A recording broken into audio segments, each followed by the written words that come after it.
Good morning. It's March the 22nd. This episode of the Guy R. Cook Report, what's on our mind? Well, what's on our mind is the winter is finally over, and I put that picture up from a couple of winters ago because I no longer have that boat you can kind of see on the left-hand side, but I still have that porch light. And today, first we'll thank our patrons. Sure appreciate that. You're with us. This is a look at the accelerated mobile pages version of the show notes.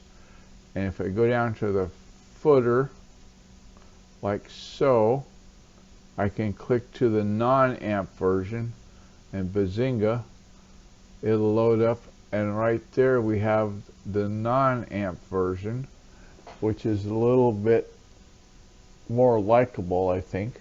And what we're going to talk about today, not the snow, not the accelerated mobile pages anymore, is what's on our mind is about car repair, about having roadside assistance from your insurance provider, and why it's good to have a little bit of that for that day. And that day was yesterday for me. We'd taken the car into the shop for some warning lights and some inconsistencies in behavior. They couldn't find anything wrong.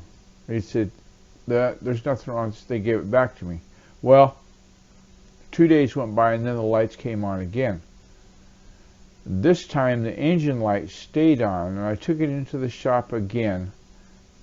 They scanned it, and they came and got me yesterday, and they said, well, you owe us $100, but we didn't fix anything. We know now what is wrong.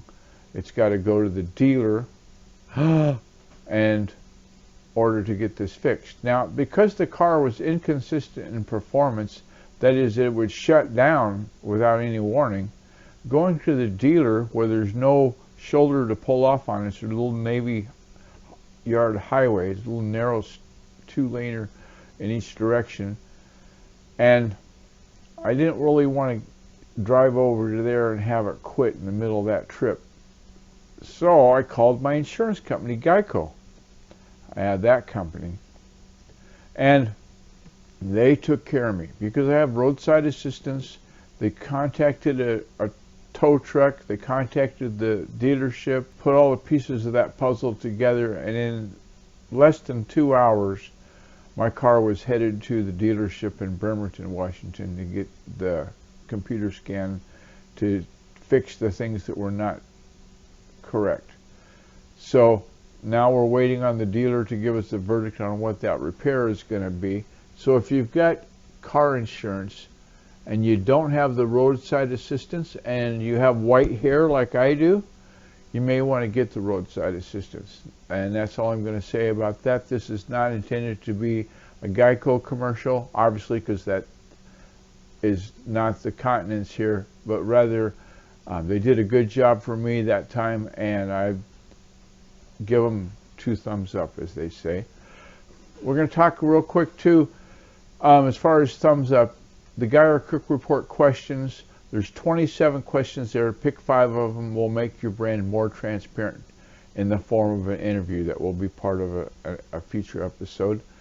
Take a look at the Start Here Planning Session Guide.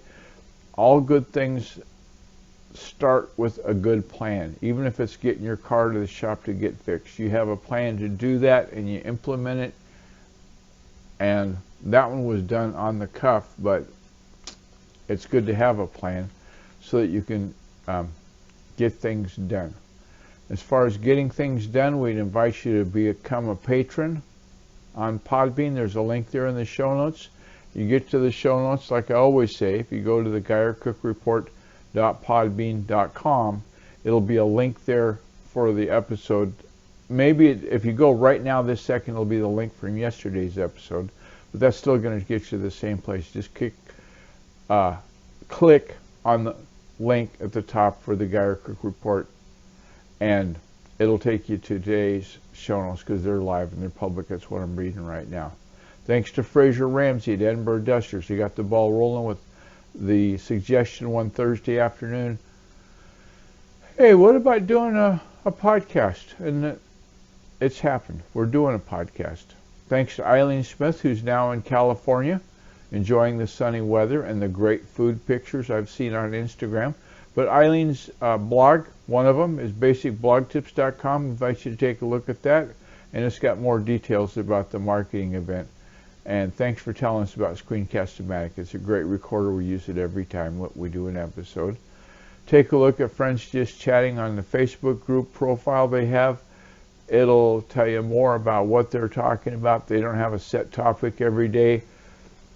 Follow us on YouTube. We'd invite you to subscribe if you see us there, if you're listening to us on Spreaker, on iTunes, on any of the audio forecasts, archives that they're giving us. Not forecasts. I'm thinking about the weather, and the snow picture undid me. Follow us on Twitter. Follow us on Facebook.